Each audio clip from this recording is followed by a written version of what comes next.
Сайн байцгаана эрхэм үзэгчдээ. Өнөөдөр та бүхэнтэй Nvidia компаниас энэ оны 1-р улиралд шинээр худалдаанд гаргасан RTX 50 цувралын эхний 2 карт болох RTX 5090 болон RTX 5080 картуудын талаар ярих гэж байна.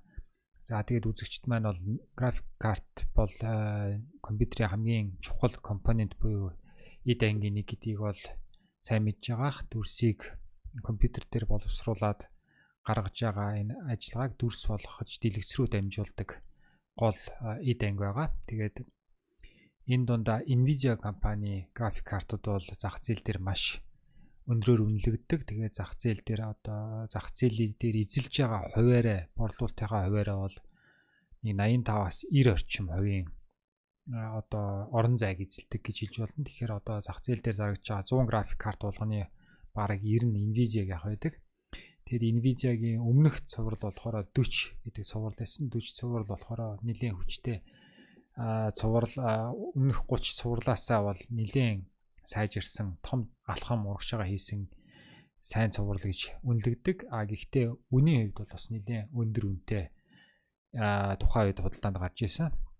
Тэгээд 40 цуврал маань болохоор 2022 онд худалдаанд гарч ирсэн бол энэ хөө 3 орчим жил, 2 гаруй жил, 3 дэх жилийн дараа дараагийн шин цуврал болох 50 цуврал бол худалдаанд гарч байна. Тэгээд 50 цувралын хамгийн хүчтэй карт нь болохоор одоогийн байлаа RTX 5090 гэдэг та бүхэн дэлгэцэн дээр харж байгаа 5090 гэдэг карт байгаа. Тэгэхээр энэхүү картыг мэдээж өмнөх цувралын хамгийн сайн карт болох 4090-тэй бол зайлшгүй харьцуулна. За тэгээд үндсэн үзүүлэлтийг та бүхэн дэлгэцэн дээр харж байна. Юу шууд нүдэн тосч яах гэхээр CUDA core байна. Энэ болохоор боловсруулалт хийдэг үндсэн цөм нь байгаа. За энэ цөмийн тоон болохоор ойролцоогоор 30% илүү болсон харагдаж байна. За түүнчлэн memory гэж байгаа, VRAM гэж нэрлэдэг. Санах хойно болохоор 24 GB GDDR6 технологи байж байгаад 32 GB GDDR7 технологийн график карт нь санах хойно нэмэгдсэн байна. За түүнчлэн интерфейс гэж ярьдаг мэдээлэл дамжуулах хурд, тэгээд bandwidth өргөн гэсэн үг хэр хурдтайгаар гэдэг нь 384 байж байгаад 512 бит болсон. Ингэснээр үндсэндээ мэдээлэл дамжуулах CPU-нээс график картны CPU-нээс график картны санах хоорондын мэдээлэл дамжуулах хурд нь бараг 70% нэмэгдсэн харагдаж байна. За үүнтэй уялдуулаад мөн график картны хамгийн доотлын игнийн та бүхэн харж байгаа шаардлагадах TGL-ийн хэмжээ харагдаж байна. Энэ нь болохоор бас ойролцоогоор 30% нэмэгдсэн буюу өмнө нь бол RTX 4090 карт 450 Вт хүртэл эрчим хүч зарцуулах бололцоотой байсан бол RTX 5090 болохоор 575 гээд бас 25-30 орчим хувиар нэлээд нэмэгдсэн харагдаж байна. За тэгээд энэ хүү үзүүлэлтийг харахад нэг ойролцоогоор RTX 5090 гэдэг карт 30 хүртэл хувь 4090-ээс илүү хурдан байх болов уу гэсэн ийм хүлээлт гарахаар харагдаж байна. За тэгээд үлдсэн бас карт байгаа. Үлдсэн карт нь болохоор RTX 5080 байгаа. За энэ дэлгэцэн дээр болохоор та бүхэн 5080-ийн бас үзүүлэлтийг 4080 Super гэдэг өмнөх үеийн 80 цувралын хамгийн хурдан картаас харьцуулж харж байна. За CUDA core дээр болохоор бүр айхтар том өөрчлөлт бол гараагүй харагдаж байна. Memory буюу санах VRAM нь болохоор бас 16 GB. За тэгээд яг энэ GDDR7 болсноороо нөгөө мэдээлэл дамжуулах хурд нь 960 GB per second болж өөрчлөгдсөн. За тэгээд түүнчлэн бас TGL-ийн шаардлага нь бол арай нэмэгдсэн харагдаж байна. За тэгээд юг дурдвал зохистой гэхээр RTX 4080 Super болохоор $1000 зарагдж исэн бол RTX 5080 нь мөн л $1000 үнэтэй борлуулалтанд гарсан байгаа. Nvidia компаниас зарласнаар тэр харин RTX 4090 болохоор $1600 карт байсан бол RTX 5090 цаанаас Nvidia-гаас зарласан үн нь болохоор $2000 буюу ойролцоогоор 25% илүү үнэтэй ийм карт байгаа. За тэгээд Digital Foundry гэдэг бас олонний танил ийм YouTube сувг гэдэг. Эдгээр нь болохоор компьютер технологи, PlayStation гэх мэтчлэн технологи болон гейминг тал дээр нэлээд их сайхан мэдээлэл хуваалцдаг, мэдээлэл олгодог ийм сувг байгаа. За тэгээ энэхүү сувг дээр болохоор 17 сүүлийн үеийн бас өндөр үзүүлэлт шаардсан тоглоомыг харьцуулсан байгаа. Тэгээ үндсэндээ ямар төгөлд дүрсэн гэхээр 2160p буюу 4K гэж нэрлэдэг байдаг. Одоо хамгийн өндөр нягтршилтэй одоо түгээмэл зарагдж байгаа 8K гэж бол дэлгэцүүд байдаг. Гэхдээ яг десктоп компьютерийн хэрэглээнд болохоор 2160p буюу манайхаар 4K гэж яриад байдаг. Энэхүү 4K нягтрал дээр RTX 5090 4090-ээс ойролцоогоор дунджаар 30 орчим хувь илүү хурдтай ажиллаж байна гэж тийм дүгнэлт гарсан. Бусад нягтрал дээр буюу Full HD буюу 1080p гэж ярьдаг. Мөн 1440p буюу Quad HD мөн 2K гэж нэрлэдэг. Тэрэн дээр болохоор дунджаар 17-оос 23 орчим хувийн илүүтэй байна гэсэн үг. За тэгээд ер нь график картыг шинээр худалдаж авахад юу гэж ер нь одоо энэ мэргэжлийн төвчөнд ярьдаг вэ гэхээр багадаа 30% ахиц гарч ивэл график карта бос шинжилж болох юм а гэж зөвлөдөг. Тэрнээс дотгошоогоо бол нэлийн өндөр үнээр шинэ карт авахд бол та тэр тухайн өөрчлөлтийг бол төдийлөн сайн мэдрэхгүй гэж одоо дүгндэг байгаа. За жишээлх юм бол одоо энэ Full HD гэдэг баруун талд байгаа 1080p гэд дэлгэцтэй хүн бол одоо жишээлх юм бол 4090-тэй байж хагаад 5090-ыг авах юм бол RTX картыг тэгхийн бол одоо жишээлбэл нэг тоглоомд 100 FPS авдаг гэсэн бол 117 болж өөрчлөгдөнө. Тэгэхээр 17 FPS бол яг бодит одоо юу гэдгийг Full HD дээр бол төдийлөн шууд мэдрэгдэхгүй үндсэндээ. Тэгэхээр юу гэж хэлэх гээд байна гэхээр цаад санаа нь RTX ер нь бол 4090 5090 аль нь бол 4K буюу энэ 2160p гэдэг өндөр нягтршилтай тийм дэлгэцтэй тохиолдолд илүү та бүхэн тохиромжтой гэсэн мессеж одоо цаанаа явж байгаамаа. За гэхдээ яг бас 1440p буюу Quad HD монитортой бол 20 гаруй хувийн бас ялгаа мэдрэх нь байна. За гэхдээ юу гэж ярьсан гэхээр өмнө нь бол ярьсан энэхүү график карт нь болохоор 4090 зах зээлийн борлуулалтанд гарсан үнэ нь бол 1600 байсан бол RTX 5090-ийнх Nvidia-гаас зарласан үнэ нь бол $2000 гэсэн. За гэхдээ энэ яг бодит байдал дээр ийм байна уугүй гэдгийг жоохон байзанж яагаад бүгдээрээ яг харна. Гэхдээ яг ингээд зарласан үнэ дээр нь харьцуулах юм бол үндсэндээ үнийн дүн 25%-аар илүү дундаж үзүүлэлт нь бас 25-30 орчим хувь илүү байна гэж хэлж болохоор байна. Тэгэхээр төдийлөн одоо нөгөө шин одоо үе буюу энэ 50 цуврал маань болохоор 40 цувралаасаа үнийн хувьд болон value гэж яриад байдаг. Одоо үн болон цаад гаргаж байгаа хүчин чадлынх нь нийлбэрийг аваад тухайн value гэж нэрлэдэг байдаг. Үр ашиг гэх юм уу? 50-90-ийн үр ашиг нь бол төдийлөн бас ахиц биш байна гэж харагдаж байгаа. RTX 4090 болохоор 3090-ээс бараг 60%-аар илүү хурдан карт байсан. Үнэ нь бол бас нэлээд өндөр дүнтэй нэмэгдэж исэн. Гэхдээ хүчин чадлын хувьд 60%-аар нэмэгдэж исэн учраас тухайн үедээ бол маш өндөрөөр үнэлэгдэж исэн. Харин 5090 болохоор дээдл нь 30 орчим хувиар илүү байгаа. Тэгсэн мөртлөөс үнийн дүн бос 25% илүү байгаа гэсэн дүр зурагт харагдаж байна. За тэгээ бас нэг зүйл онцлж хэлэхэд сая ярьсан жишээн дээр одоо CS2-ыг бол манайхан сайн мэддэг e-спорт их сайн амжилт гаргаж байгаа манай e-спортын багууд тэгээд энэ CS2 дээр жишээлх юм бол RTX 5090 4K цэгийн ягтрал дээр болохоор RTX 4090-ээс ердөө 8% илүү гарсан. Тэгэхээр та 437 FPS авдаг гэсэн бол 472 FPS авдаг болсон гэж энэ Hardware Unboxed-оос бол танилцуулсан. Тэгэхээр энийг бол өөрийн одоо юу гэдгийг 4090 карттай хүн бол энийг бол боддоор бараг мэдрэхгүй гэсэн үг. Тэгэхээр дахиад хэлэх гээд байгаа зүйл нь болохоор 4090-тэй хүн бол 5090-ийг бол зайлшгүй аваад авах шаардлага байхгүй гэсэн дүр зураг харагдаж байна. За гэхдээ доош нь ингээд харах юм бол одоо жишээлх юм бол AMD-гийн 7000 цувралч гэдэг юм уу, RTX-ийн 4070 ч гэдэг юм уу, тиймэрхүү цувралаас бол үндсэндээ бараг 2 дахин хурдан дүр зурагтай харагдаж байна. За харин 5080 картыг одоо авч үзье. За 5080 карт нь болохоор энэ хүү хүснэгтийн гол хэсэгт харагдаж байна. 5080 картаа энэ 3 бус цэгийн ягтрал дээр 100% гэж авч үзэх юм бол 4080 супер гэдэг картаас ойролцоогоор нэг 10% илүү хурдан харагдаж байна. 10% илүү хурдан.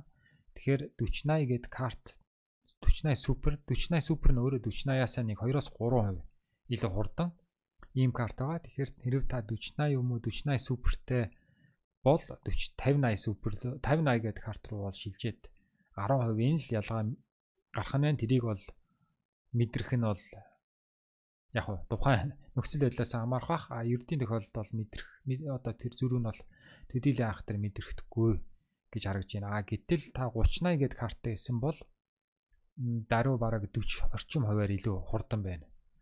40-с ч бараг илүү ээж магадгүй 3080 100% гэж авах юм бол 5080 нь болохоор бүр хамаагүй илүү өвчин.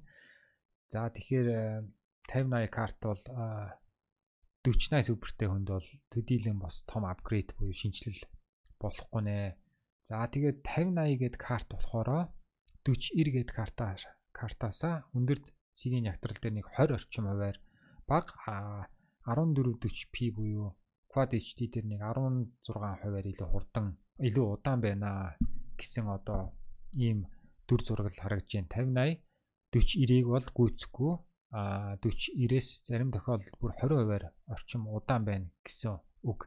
Тэгэхээр нөгөө Nvidia-гийн нөгөө анх танилцуулга дээр одоо дараагийн видеон дээр ярих 5070 гээд карт 4090 шиг ажиллана гэд Марк Цингийн айгуу том ухуулга явуулсан. Гэхдээ яг бодит нөхцөл дээр яг адилхан жишгээр харьцуулах юм бол 5070 байтугай 5080 гээд карт 4090-тэй бол дүүцэхгүй байна.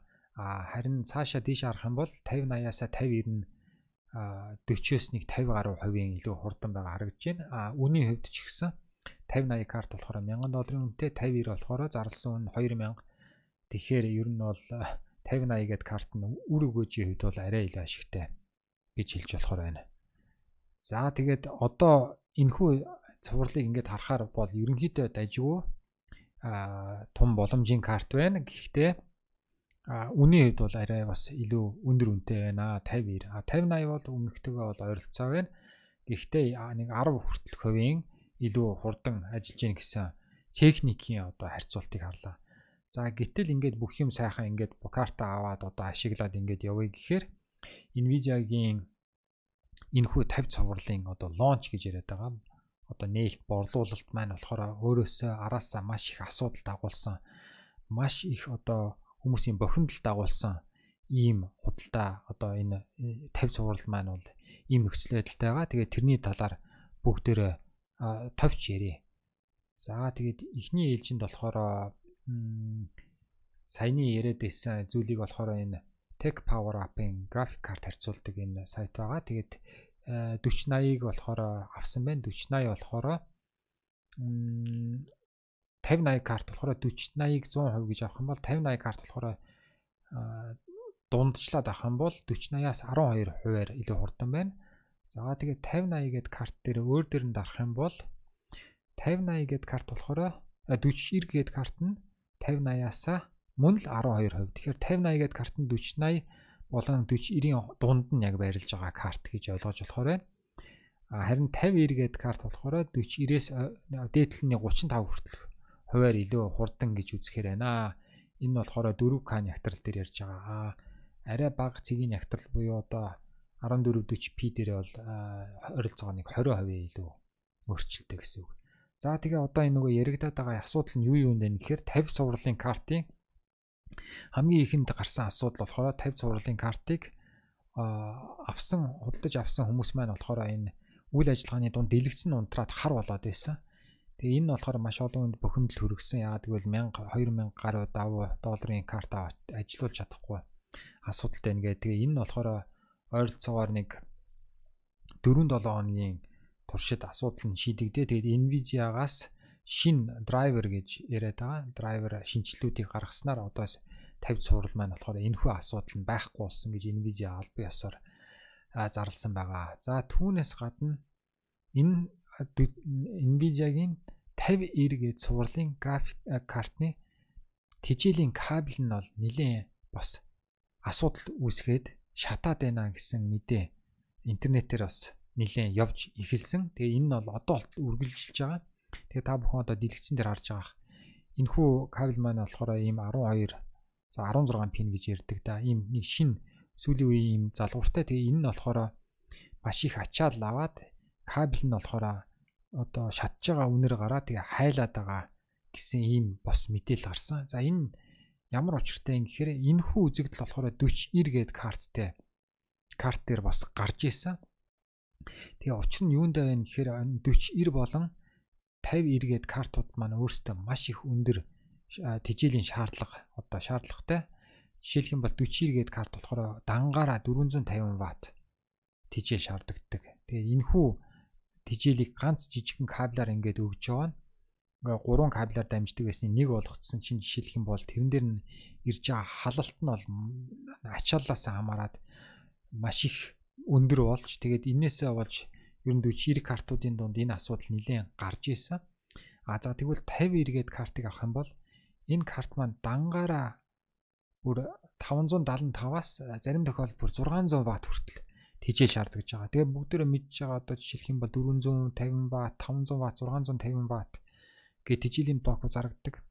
Тим Вт тэжээлийн блок шиг одоо дангаараа одоо системийн бусад бүх юмыг оролцуулахгүйгээр ийм их тэжээл шаардж байгаа тэжээлийн блок байна. Тэгээ 600 Вт. Тэгэхээр энд шаардагдах одоо хамгийн бага тэжээлийн блок гэж яриад байгаа. Энэ эд анги бол 1000 Вт-ийн тэжээлийн блок байх шаардлагатай. За тэгээ сэдв рүүгээ эргээд орох юм бол ийм өндөр шаардлагатай энэ график картыг энэхүү кабель бас зарим үед ачаал нь одоо хит өндөр орж ирээд тэгээд тэрнээсээ болоод айхтар халалт үүсээд тэгээд график картууд дээр нь энэ кабель нь шатаад байгаа гэдэг. Энэ өөр сайтн дээр бас та бүхэн харж байгаа видео картс гээд. Тэгээ өнөөдөр ярьж байгаа энэ сэдвүүдийн энэ их сурвалжийг би энэхүү видеоны тайлбар хэсэгт оруулна. Та бүхэн илүү дэлгэрэнгүй уншиж сонирхъя гэвэл бос дарж үзээрэй. За тэгээд та бүхэн харж байгаа 5090 гээд карт дээр иймэрхүү одоо шаталт гарсан байна. 5080 гээд карт дээр. За сонирхолтой нь болохоор ийм асуудал гарлаа гэд хүмүүс интернет форумууд дээр бол бичиж ирсэн. Тэгэнгუთ Nvidia-ны тодорхой хугацааны дараа 5090 болон 5070 Ti-ийн нэг 0.5 хүртэлх хувь нь бишээ энэ зарим картууд дээр ийм асуудал 5080 дээр бол гарахгүй гэж ярьж исэн. Гэтэл 5080 карт дээр хүртэл одоо энэ асуудал үе бас гарсан тохиолдлууд бол бүртгэгдсэн байгаа. Тэгэхээр энэ дээр болохоор одоо яг шийдэл бол байхгүй байгаа. Тэгээ та бүхэн харж байгаа нэрөөсөө ингээд харлаад шатцсан. Нэлээд олон тохиолдлууд маш олон хүн дээр бол гараад байгаа. Тэгээ кабель нь болохоор хоёр тал руугаа бол бүр шатсан тохиолдлууд бол байгаа. Энэ түрүүний нэг 5080 гэдэг карт. За тэгэхээр Nvidia-гийн 50 цувралын энэ 5080, 5090 картуудын хамгийн ихний асуудал бол хар дэлгэж байсан бол хоёр дахь асуудал. Энэ асуудал нь бол одоо шийдэгдээгүй. Тэгэхээр та хэрвээ илүү өндөр график картаа аваад айхтар өндөр ачаал одоо юу гэдгийг AI rendering эсвэл одоо өндөр түвшний гейминг ч юм уу одоо хэлж мэдэхгүй нь яагаад гэвэл 50 картыг одоохондоо олдоц багтаа хэрэгж ашиглаж үзээгүй. Гэхдээ ер нь шатаах гэж авч ашиглана гэж юу ах вэ? Тэгээд тийм тохиолдолд ингээд шатах бас эрсдэл байгаа юм байна. Энэ нь бол асуудал шийдэгдэх боломжгүй 40-90 дээр хүртэл ийм асуудал байсан учраас бас аваад хохирсон хүмүүс бол нэлээд бохимдолтой байгаа. За ийм асуудал байсан. За тэгэнгუთ гурав дахь асуудал нь бол бүр хамгийн ностой асуудлуудын нэг байгаа. За тэгээд энэхүү график карт маань за 5090 гээд график картаа бид нар ингээд буцаад харъя. Үзүүлэлтэн дээр болохоор та бүхэн харж байгаа хэн дэлгэцэн дээр ROPS гэдэг үзүүлэлт байгаа. Raster Operation Pipeline гэдэг. За энэ нь болохоор өөрөөр болохоор Render Output Unit гэж ялж болно. За одоо махчлаад орчуулах юм бол одоо дэлгэцийг өгөгдлийг боловсруулад дэлгэц рүү өгөх ийм нэгж гэх юм уу Render Output Unit гэж хэлж болно. Энэ нь болохоор 176 ROPS-тай гэж үйлдвэрийн одоо өгөгдөл нь ийм байгаа. Гэтэл юу болж таарсан гэхээр нэлээд олон хүмүүс юу аж тогтоосон гэхээр нөгөө GPU-Z гэдэг програм байдаг. График картны одоо мэдээллийг харуулдаг. Тэгээд 176 байх ёстой одоо RTX 5090 гэдэг карт нь 168 ROPS-тай болж таарсан. Энэ тэгэхээр юу гэсэн үг гэхээр үндсэндээ нөгөө зарласан ROPS-оос бодит ROPS нь зарим тохиолдолд хэрэг азгүй тэгээд таарсан үйлдвэрээс жоохон дутуу одоо дефекттэй гэж хэлж болох юм уу? Ийм техникийн үзүүлэлтэнд дутуу карт бас борлуулалтанд гарсан тохиолдлууд бол байгаад байгаа юм байна. Тэгээд энэ дээр болохоор маш олон төрлийн карт зөвхөн нэг брэнд явах биш. олон брэндийнх байгаа. Тэгээ энэ бол жишээлх юм бол Tech Power Up болохоор Zotac 5090 гээд карт дээр. За бусад vendor буюу бусад компани бас картууд дээр ч гэсэн бас энэ зүйл бол ажиглагдсан байгаа. Тэгээд үндсэндээ юу гэж дүгнэлт гарч ийн гэхээр тэгээ одоо жишээлх юм бол ердийн RTX 5090 184 FPS Elden Ring гээд тоглоом дээр авч исэн бол Quad 4K resolution дээр энэ Robson дутуу карт болохоор 174 FPS авч байгаа. Тэгэхээр энэ нь болохоор үндсэндээ баг ердийн картаасаа 5.6% удаа. Тэгээд одоо хамгийн хурдан RTX 5090-с бүр баг 8.4% удаан ийм одоо дефекттэй гэж хэлэхэд одоо хаашийн гэхдээ асуудалтай.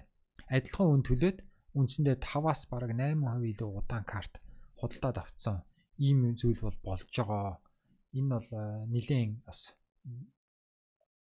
түгээмэл гараад байгаа гэсэн ийм мэдээлэл яваад байгаа. За тэгээд хамгийн сонирхолтой нь болохоор энэ зөвхөн 5090 дээр биш 5070 Ti дээр бол бас байгаа гэж Nvidia зарласан боловч энэ болохоор энэ одоогийн байдлаар борлуулалтанд гараад байгаа RTX 5090 5080 дээр мөн байгаа.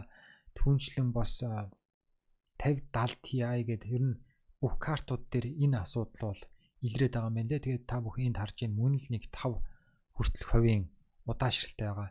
За тэгээд хамгийн хохиролтой зүйл нь юу вэ гэхээр 5080 гээд болон 5070 Ti гээд картууд дээр болохоор энэ Robson цаанаасаа угаасаа айгүй цөөхөн. Энэ 5090 гээд карттай харьцуулах юм бол. За 5090 дээр бол 176 Robs гэж байгаа. Гэтэл 5080 гээд карт маань өөрөө болохоор дөнгөж 112 Robsтэй. Тэгээ 112 Robs-ийн 8 нь байхгүй болохоор чинь үндсэндээ 104 Robsтэй. Тэгэхээр юу гэж олж тогтоосон гэхээр жишээлх юм бол WCCF Tech дээр болохоор 5080 гээд карт болохоор 11% хүртэлх удаан байна. Ердийн 5080 картаасаа энэ нөгөө Robson дутуу болохоор missing Robs тийм байхгүй Robs гэсэн үг шүү дээ. Тэгэхээр одоо ингээд дундчлаад аваад үзэх юм бол тоглоомноос хамаарат бүр 11% хүртэлх удаан ажиллаж гин гэсэн үг. Тэгэхээр нөгөө 5080 гээд карт маань өөрөө 4080 гээд картаас бүгдээр харсан 12%-аар л ерөөсөө хурдан карт. 4080 Super-с ч удаан. 4080 карт 100% гэх юм бол 5080 нь 12%-аар л хурдан. Тэгэхээр та магадгүй өөрөө 5080 карт худалдаад авлаа гэд баярлж исэн чинь нөгөө Robson дутуу картанд таарцсан бол тэгхийн бол та үндсэндээ 4080 гээд карт худалдаж авсан болж таарж байгаа байхгүй юу? Үндсэндээ үзүүлэлт үйл ажиллагааны хувьд. Яа тэгэл 4080 Super болохоор 5080-аас нэг 10% илүү удаан байгаа байхгүй. Тэгэхээр 4080 гээд Super-с ч одоо удаан карт болчих хувирж байгаа байхгүй 5080. Тэгэхээр бас энэ маш том асуудал байна. За тэгэхээр одоо Nvidia-гийн картууд одоо худалдаанд гараад 1 сар орчим болох гэж байна. Гэтэл одоо 1 сарын дотор энэ олон асуудал гарч байна. Hard delete. За тэгээд нөгөө кабель нь шатаад байна 4090 дээр 5090 дээр ч тэр 5080 дээр ч тэр. За түүнээс гадна одоо техникийн үйлдвэрээсээ ингээд 0.5% гээд байгаа. Тэг чи одоо хэдэн мянгаараа зарагдж байгаа гэдэг чинь тэгээд олон 100 мянган карт ингээд дефекттэй дутуу техникийн үзүүлэлттэй худалдаанд гарцсан байдаг. За тэгээд энэ бүх юм одоо байгаа гэхэд гол асуудал нь болохоор Nvidia маань өөрөө график картаараа бол одоо тэргүүлэгч манлайлагч компани. Тэгээд ялангуяа сүүлийн одоо 40 цувралаас хойш бол ялангуяа энэ AI гэдэг яга хиймэл оюуны одоо үйл ажиллагаанд зориулсан AI карт гэж нэрлэдэг байгаа. AI картуудыг бол зах зээлд нийлүүлдэг болсон. Тэгээд энэхүү AI картууд нь болохоор маш ашигтай. За одоо бүгдээрээ энэ жишээлх юм бол AI карт ямар үнэтэй байдаг вэ гэдээ одоо хайх юм бол Nvidia-гийн AI картууд бол ер нь 30-аас 40 мянган долларын хооронд. За бүр үзүүлэлтээс хамаарат бүр зарим тохиолдолд бүр 400 мянган хүртэл доллар. Тэгэхээр энэ график картанд AI график картыг худалдаснаар Nvidia-д болохоор хамаагүй ашигтай гэсэн үг. За AMD-гийн өрсөлдөгч график картууд ч гэсэн бас 10-аас 15 мянган долларын хооронд байдаг гэдэг. Тэгэхээр энэ график карт хийж байгаа компаниуд одоо ердийн хэрэглээний одоо энэ 4050 цуврал ч гэдэг юм уу эсвэл Radeon AMD-гийн 7000 ч гэдэг юм уу ийм цуврал энэ техникийн одоо их үүсвэр их сурвалжаа ашигласнаас AI картуудад ашиглах нь бол хамаагүй давуу талтай байгаа. Ягаад гэвэл орлого нь бараг 10 нугалж олж байгаа.